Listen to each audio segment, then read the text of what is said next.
નમસ્કાર વિદ્યાર્થી મિત્રો, હું રાકેશ ભાદાણી ફરીથી આપનું હાર્દિક સ્વાગત કરું છું વિરાયતન પોલિટેકનિક ઓનલાઈન ક્લાસીસમાં. તમે નિહાળી રહ્યા છો DC machine and transformer diploma electrical third semester. મિત્રો, આપણે ગયા લેક્ચરની અંદર ડીસી શન્ટ મોટરના સ્પીડ કંટ્રોલનું ઇન્ટ્રોડક્શન લીધું હતું, જેની અંદર આપણે એની ઇક્વેશન્સ ડિરાઇવ્ડ કરી હતી, જે હું ફરીથી તમને જણાવી દઉં છું. આપણે આ ઇક્વેશન ડિરાઇવ્ડ કરી હતી કે જે સ્પીડ જે છે તે કોના ઉપર ડિપેન્ડન્ટ હોય છે, બરાબર છે. તો આમ આ બધા પરિબળોને અનુરૂપ આપણે સ્પીડમાં ઘટાડો કે વધારો, એનો મતલબ એટલે કે સ્પીડનો કંટ્રોલ આપણે કરી શકશું. તો જેની અંદર મુખ્યત્વે આપણે 3 નિયંત્રણો વિશે વાત કરી હતી. એમાંનું પહેલું નિયંત્રણ હતું આર્મેચર પરિપથમાં પ્રતિરોધ જોડીને, એટલે કે જે આર્મેચર રેઝિસ્ટન્સ છે તેને વધારી કે ઘટાડીને, બરાબર છે. બીજું છે ફિલ્ડ સર્કિટમાં પ્રતિરોધ જોડીને, એટલે કે રેઝિસ્ટન્સ જે છે એ અને સાથે આર્મેચર કરંટ, કારણ કે જો ફિલ્ડ સર્કિટમાં આપણે રેઝિસ્ટન્સ જોડશું તો એના કારણે આર્મેચર કરંટમાં પણ ફેરફાર થશે. અને ત્રીજું જે છે તે વોલ્ટેજ કંટ્રોલ મેથડ છે, કે જે આપણે અહીંયા વી દેખાય છે. વોલ્ટેજમાં ડાયરેક્ટ ચેન્જીસ કરશું આપણે તો પણ સ્પીડમાં ચેન્જીસ થાય છે. અને ફિલ્ડ સર્કિટનો જો પ્રતિરોધ આપણે વધારશું તો ફિલ્ડ કરંટ જે છે તે ડાયરેક્ટલી પ્રોપોર્શનલ ટુ શાનાથી હોય? ફ્લક્સ સાથે હોય. તો ફ્લક્સ એમાં ઓછું જનરેટ થશે અને એના કારણે આપણે સ્પીડમાં વધઘટ મળશે. તો અહીંયા આકૃતિ ઇક્વેશન ઉપરથી આપણે જોઈ શકીએ છીએ કે જો ફ્લક્સમાં ઘટાડો થાય તો સ્પીડમાં શું થાય છે? વધારો થાય છે. તો આમ જ્યારે ફિલ્ડ કરંટની અંદર ઘટાડો કરવામાં આવે તો ફ્લક્સમાં પણ ઘટાડો થાય અને એના કારણે શું થશે? સ્પીડમાં વધારો જોવા મળશે. તો આમ આપણે 3 મેઇન જે છે તે સ્પીડ કંટ્રોલ માટેની મેથડો છે. તો એનામાં આપણે સૌપ્રથમ અત્યારે ડીસી શન્ટ મોટર માટેનો સ્પીડ કંટ્રોલ મેથડ આપણે જોઈશું, બરાબર. તો સૌપ્રથમ આપણે આકૃતિ જોઈ લઈએ. સિમ્પલ એક શન્ટ મોટરની આકૃતિ દોરવાની, જ્યાં પેરેલલમાં એક શન્ટ ફિલ્ડ છે, અહીંયા આપણું આર્મેચર ફિલ્ડ છે અને પહેલો કંટ્રોલ શાનો છે? આર્મેચર પરિપથમાં અવરોધ જોડીને, પ્રતિરોધ જોડીને. તો એને કહેશું આપણે આર્મેચર કંટ્રોલ મેથડ. મિત્રો, એક્ઝામમાં અલગથી પણ આર્મેચર કંટ્રોલ મેથડ પૂછાયેલી હોય છે, બરાબર છે. તો આમ અત્યારે શું કરશું? આપણે આર્મેચરની સિરીઝમાં એક રિયોસ્ટેટ જોડી દઈએ, કે જે એક રેઝિસ્ટન્સ જોડી દઈએ, જેને વેરિયેબલ રેઝિસ્ટન્સ પણ આપણે કહીશું. તો આ રેઝિસ્ટન્સનું જોડાણ કરી અને શું કરવાનું છે? રેઝિસ્ટન્સમાં આપણે વેરિએશન લાવવાનું છે. હવે થશે કેવું કે જ્યારે આર્મેચરની સિરીઝમાં આપણે આ જે વેરિયેબલ રેઝિસ્ટન્સ જોડીએ છીએ તો ત્યાં શું થશે? વોલ્ટેજનો ડ્રોપ થશે. વોલ્ટેજ ત્યાં ડ્રોપ થશે. આના કારણે શું થશે કે આર્મેચર પાસે વોલ્ટેજ કેવો મળશે? ઓછો મળશે. તો વોલ્ટેજ ઓછો મળવાના કારણે એમાં સ્પીડમાં કંટ્રોલ કરી શકશું. પછી પ્રતિરોધની અંદર કરંટના વહન કરવાની ક્ષમતા સારી હોય ને એવું આપણને ખાસ ધ્યાન રાખવાનું છે, બરાબર છે. કારણ કે જ્યારે ફૂલ લોડ કરંટ ચાલતો હોય ત્યારે ફૂલ લોડ કરંટ હોય તો આ બંને કેવું છે? એકબીજાની સિરીઝમાં છે. તો ફૂલ લોડ કરંટને પણ એક સહન કરી શકે તેવું આપણને રિયોસ્ટેટ ત્યાં રાખવાનું છે, બરાબર છે. અને જો આપણે એને કેરેક્ટરિસ્ટિક્સ ડ્રો કરીએ તો સિમ્પલ કેરેક્ટરિસ્ટિક્સ આપણને આવી જોવા મળશે કે જેમ જેમ આપણે વોલ્ટેજ વધતો જાય તેમ તેમ સ્પીડ કેવી થશે? વધતી જશે. અને આ જે ગ્રાફનું એક્સપ્લેનેશન જે છે તે આપણે જે શરૂઆતમાં ઇક્વેશન ડિરાઇવ્ડ કરી હતી ને એના પરથી આપણે લઈ શકીએ છીએ. કારણ કે સ્પીડ જે છે તે વોલ્ટેજના ડાયરેક્ટલી પ્રપોર્શનલ ટુ છે. તો આના કારણે શું થશે કે સ્પીડ ડાયરેક્ટલી પ્રપોર્શનલ ટુ વી, તો ગ્રાફ પણ આપણે એક સુરેખ, એટલે કે એક સ્ટ્રેટ લાઇન ત્યાં જોવા મળે છે. અને વોલ્ટેજમાં કઈ રીતે વધઘટ થાય છે મિત્રો? એ આપણે જાણીએ છીએ કે જેમ આપણે અહીંયા કને વોલ્ટેજ ડ્રોપ વધશે તો આર્મેચર પાસે જતા વોલ્ટેજમાં પણ ત્યાં ઘટાડો થશે. આનામાં વોલ્ટેજ ડ્રોપ અહીંયા વધી ગયો તો અહીંયા જતો આર્મેચર પાસે જતો વોલ્ટેજમાં ઘટાડો થશે. આ વોલ્ટેજના ઘટાડા સાથે સ્પીડમાં ઘટાડો થાય. તો હવે જો વોલ્ટેજ વધારતા જઈએ આપણે, અહીંયા જુઓ તમે, જેમ જેમ આપણે વોલ્ટેજ વધારતા જશું તેમ તેમ સ્પીડમાં સ્ટ્રેટ લાઇન આપણને ચેન્જીસ જોવા મળશે, બરાબર છે. હવે આ થઈ ગઈ વોલ્ટેજની વાત. તો આર્મેચર કરંટમાં શું થશે કે જેમ જેમ આર્મેચર કરંટ વધતો જશે તેમ તેમ એની સ્પીડમાં ઘણો ફેરફાર નથી આવતો. એનું કારણ શું છે મિત્રો? કારણ કે જે આપણી શન્ટ મોટર છે ને એની અંદર શન્ટ ફિલ્ડ જે છે, શન્ટ મોટરમાં જે શન્ટ ફિલ્ડ છે, બરાબર, ફિલ્ડ વાઇન્ડિંગ છે, એ એની અંદર જતા કરંટમાં છે ને કોઈ પ્રકારનો ચેન્જીસ નથી થતો. એટલે ફ્લક્સમાં ચેન્જીસ નથી થતો અને સાથે કરંટમાં ત્યાં ચેન્જીસ નથી થતો ને. આકૃતિમાં તમને સમજાવું મિત્રો, અહીંયા અહીંયા જતા કરંટમાં કોઈ પ્રકારનું વેરિએશન નથી થતું, તો આર્મેચર કરંટમાં પણ કોઈ પ્રકારનું ખાસ વેરિએશન તમને જોવા નહીં મળે, સિવાય વોલ્ટેજ ડ્રોપ.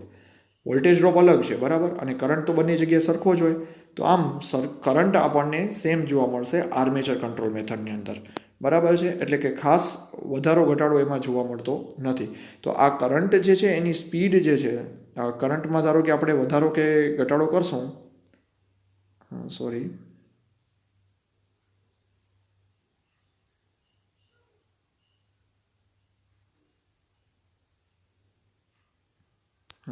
હવે જેમ જેમ કરંટ વધતો જાય છે તેમ એની સ્પીડમાં તમે જોજો ઘણો ફેરફાર થતો નથી, કારણ કે એના ફ્લક્સમાં કોઈ પ્રકારનો ફેરફાર નથી થતો, બરાબર છે. તો આમ આપણે જો સ્પીડમાં તમે જુઓ તો સ્લાઇટલી થોડોક ચેન્જીસ આવે છે, કે થોડુંક જ અહીંયા નમેલું છે. તો જેમ જેમ રેઝિસ્ટન્સ તમારો વધતો જશે એમ સ્પીડમાં ફેરફાર થશે, પણ ડાયરેક્ટ સ્ટેપ વાઇઝ થશે, આર્મેચર કરંટ સાથે ડિરેક્ટલી નહીં થાય, બરાબર છે.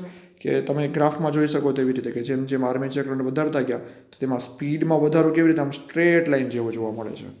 એટલે આર્મેચર કરંટ અને સ્પીડ સાથે ઘણી એવી રિલેશનશિપ અહીંયા જોવા નહીં મળે, બરાબર છે.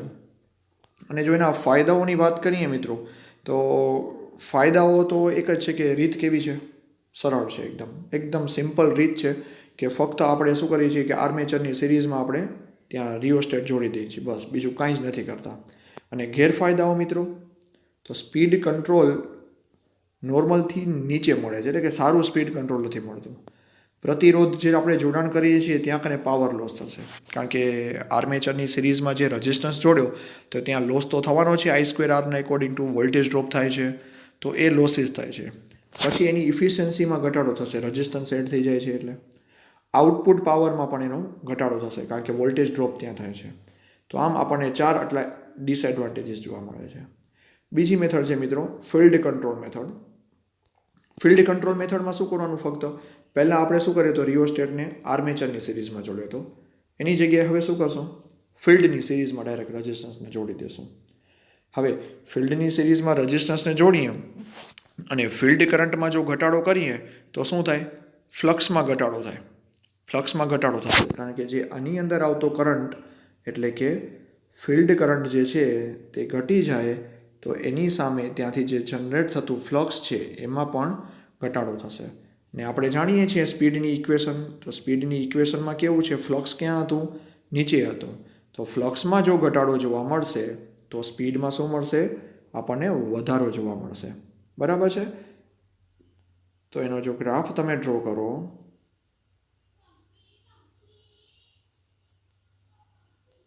તો અહીંયા જોઈ શકો છો, જેમ જેમ ફિલ્ડ કરંટ વધે છે તેમ તેમ સ્પીડ ઘટે છે, કારણ કે બંને કેવા છે, ઇન્વર્સલી પ્રોપોર્શનલ ટુ છે. જ્યારે આર્મેચર કરંટ સાથે એનો ખાસ ફેરફાર થશે નહીં. અને એના ફાયદાઓની વાત કરીએ તો રીત જે છે તે બહુ સરળ છે.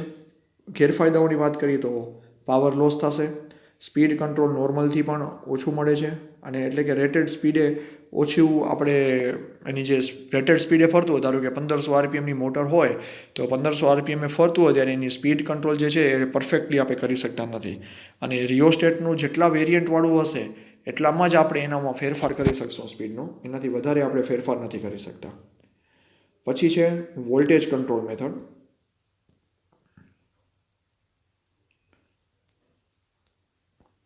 આ વોલ્ટેજ કંટ્રોલ મેથડ જે છે તેને વાર્ડ-લિયોનાર્ડ મેથડ પણ કહેવામાં આવે છે.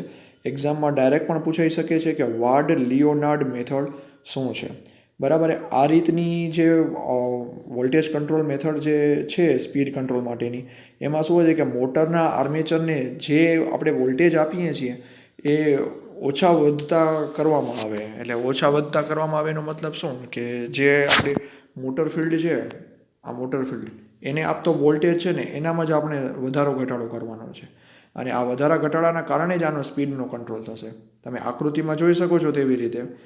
આકૃતિમાં કેવું છે કે આપણને જો ધારો કે ડીસી મોટરનો સ્પીડ કંટ્રોલ કરવો છે, ધારો કે આ ડીસી મોટર છે, આનો સ્પીડ કંટ્રોલ કરવો હોય તો આનામાં મિકેનિઝમ કેટલું ફિટ કરવું પડે, તો એક તો પહેલી ઇન્ડક્શન મોટર ચાલુ કરવી પડે.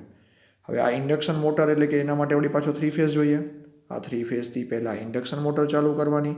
ઇન્ડક્શન મોટરથી શું કરવાનું, મિકેનિકલ એનર્જી થ્રુ જનરેટરને રોટેટ કરવાનું. આ જનરેટર થ્રુ આપણે શું કરીએ છીએ, ડીસી મોટર ચલાવીએ છીએ.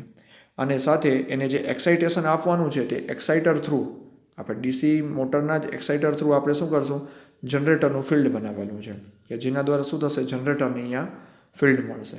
કારણ કે તમે જાણો છો કે જનરેટરને જો ફિલ્ડ આપવું હોય, કારણ કે એક્સાઇટેશન કરવું છે, ધારો કે જનરેટરને આપણે ચાલુ કરવું છે તો આપણને એને ફિલ્ડ આપવું જરૂરી છે, એને એક્સાઇટેડ કરવું જરૂરી છે.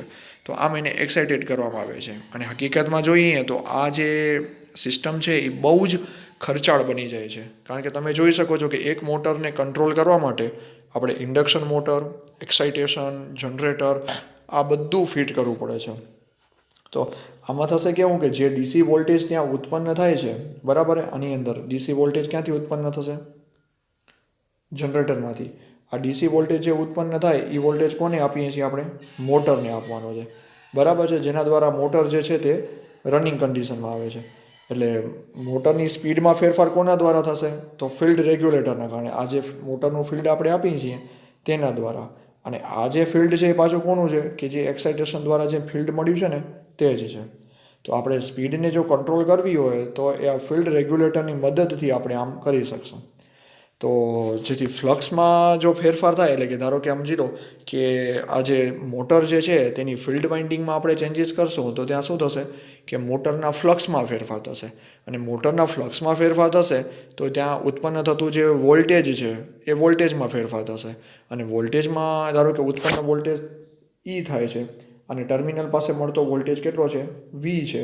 તો જો Eમાં ઘટાડો જોવા મળશે તો Vમાં પણ ઘટાડો જોવા મળશે. તો આમ આવી રીતે આપણે વોલ્ટેજને ચેન્જ કરી શકીએ છીએ.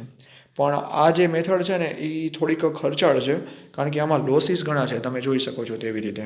કારણ કે કેટલા પ્રકારના મશીનો, જનરેટર અને ઇન્ડક્શન મોટર, આમ બંને આપણને આની સાથે ચાલુ રાખવું પડે છે. તો એના કારણે લોસીસ વધી જાય છે. એટલે આ જે મેથડ છે તે ખર્ચાળ બની જાય છે. હવે એનો ફાયદાઓ જોઈએ આપણે, તો ફાયદાઓ શું છે કે સ્પીડ કંટ્રોલ સ્મૂથ થશે. કારણ કે એનું જે ફિલ્ડ રેગ્યુલેટર જે છે ને, આ ફિલ્ડ રેગ્યુલેટર એના ઘણી બધી વેરિયન્સમાં આપણે ધારો કે ફિલ્ડને એક્સાઇટેડ કરશું, તેવી રીતે અહીંયા મોટર અને જનરેટર આ બંને રેગ્યુલેટેડ થશે. પછી કંટ્રોલની રેન્જ મોટી થઈ શકશે. કારણ કે આપણે આગળ જોયું તેમ કેવું હતું કે આપણને એક રિયોસ્ટેટ ફિટ કરવાનું આવતું હતું અને આ રિયોસ્ટેટને વેરિયેબલ રાખતા હતા. હવે અહીંયા એવું નથી, કારણ કે આપણે એક્સાઇટેશન થ્રુ અહીંયા મોટર ફિલ્ડને આપણે એક્સાઇટેડ કરીએ છીએ. તો આમાં જો આપણે વધઘટ કરશું તો ઘણી બધી રેન્જમાં આપણે વેરિએશન લઈ શકીએ છીએ. એટલે જે કંટ્રોલની સ્પીડ છે, ધારો કે 0, 1, 2, 3થી કરીને ધારો કે 230 વોલ્ટની મોટર હોય તો આપણે ઘણી બધી ટાઈપના આપણે ત્યાં પ્રયોગો કરી શકીએ છીએ. પછી મોટરની ફરવાની દિશા પણ આપણે ઉલટાવવી હોય તો પણ આપણે ઉલટાવી શકીએ, કારણ કે ફિલ્ડને ચેન્જ કરવું હોય તો ઉલટાવી શકાય. પણ આગળની જે મેથડ જોઈએ એનામાં આપણે એવું કરી શકતા નથી. ગેરફાયદાઓની વાત કરીએ તો જેવી રીતે મેં તમને આગળ પણ વાત કરી કે ગેરફાયદાઓ ઘણા બધા છે. તેમાંનો શરૂઆતનો ખર્ચ વધારે છે, બરાબર. કારણ કે આ આખા સિસ્ટમને અરેન્જ કરવા માટેનો જે ખર્ચ છે, 3 ફેઝ સપ્લાય AC, પછી ઇન્ડક્શન મોટર, એક્સાઇટર, જનરેટર, તો આમ શરૂઆતનો ખર્ચ વધી જાય છે. પછી વધારે જગ્યા રોકે છે. ઓબ્વિયસ છે કે જે આપણે મશીનો યુઝ કરીએ છીએ ત્યાં એક મોટર, ખાલી ડીસી મોટરને આપણને કંટ્રોલ કરવી છે તો એના માટે કેટલા બધા ઇક્વિપમેન્ટ્સ ત્યાં અરેન્જ કર્યા છે. પછી જેમ ઇક્વિપમેન્ટ વધી જાય છે તો એના કારણે એનો જાળવણી ખર્ચ પણ વધી જશે. તો આમ આપણે આ જે છે મોટર આપણને કેવી મળે છે, બહુ ખર્ચાળ જોવા મળે છે. તો સ્પીડ કંટ્રોલ જે છે આ પ્રકારનું એ આપણને બહુ ખર્ચાળ જોવા મળે છે. તો વાડ લિયોનાર્ડ મેથડ જે છે તે હકીકતમાં વોલ્ટેજ કંટ્રોલ ટાઈપની મેથડ છે. એ આપણે જોઈ શકીએ છીએ કે ઇન બિટવીન લાસ્ટમાં આપણે શું કરીએ છીએ, વોલ્ટેજનો કંટ્રોલ કરીએ છીએ, બરાબર.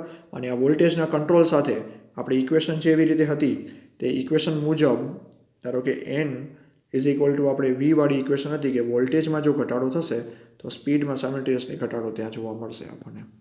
તો આમ આપણી વોલ્ટેજ કંટ્રોલ મેથડ એટલે કે વાડ લિયોનાર્ડ મેથડ કમ્પ્લીટ થાય છે. તો અત્યારે આપણે શું જોયું મિત્રો કે ડીસી શન્ટ મોટરનો સ્પીડ કંટ્રોલ મેથડ જોયું, જેમાં શરૂઆતમાં આપણે શું જોયું કે ડીસી શન્ટ મોટરનો આર્મેચર કંટ્રોલ, આર્મેચરની સિરીઝમાં રેઝિસ્ટન્સ, પ્રતિરોધ આપણે એડ કરી અને સ્પીડનો કંટ્રોલ કર્યો. બીજી મેથડ આપણે જોઈ કે જ્યાં ફિલ્ડની સિરીઝમાં આપણે પ્રતિરોધ જોડો, ફિલ્ડની સિરીઝમાં, અને સ્પીડનો કંટ્રોલ કર્યો. અને ત્રીજી મેથડ જોઈ કે જ્યાં વોલ્ટેજનો કંટ્રોલ કરીએ છીએ આપણે, બરાબર છે, અને આપણે સ્પીડ કંટ્રોલ કર્યું. તો આશા રાખું છું કે તમને ડીસી શન્ટ મોટરના સ્પીડ કંટ્રોલમાં ખ્યાલ પડી ગયો હશે. હવે નેક્સ્ટ ટોપિક જે છે આપણો સિરીઝ મોટરનો સ્પીડ કંટ્રોલ છે. સિમિલર આપણને એક કંટ્રોલ કરવાના છે કે ત્યાં કને આર્મેચર અને આર્મેચર અને ફિલ્ડ હતું, તેવી જ રીતે અહીંયા કને રિયોસ્ટેટ કરીને આપણને કરવાનું છે. તો આ લેક્ચરને થોડાક સરખી રીતે સ્ટડી કરીને આવશો તો નેક્સ્ટ લેક્ચરમાં તમને વધારે ખ્યાલ પડશે. તો આશા રાખું છું કે તમને આ લેક્ચરમાં ખ્યાલ પડી ગયો હશે. ફરી મળીશું મિત્રો DC સિરીઝ મોટરના સ્પીડ કંટ્રોલ માટે. ધન્યવાદ.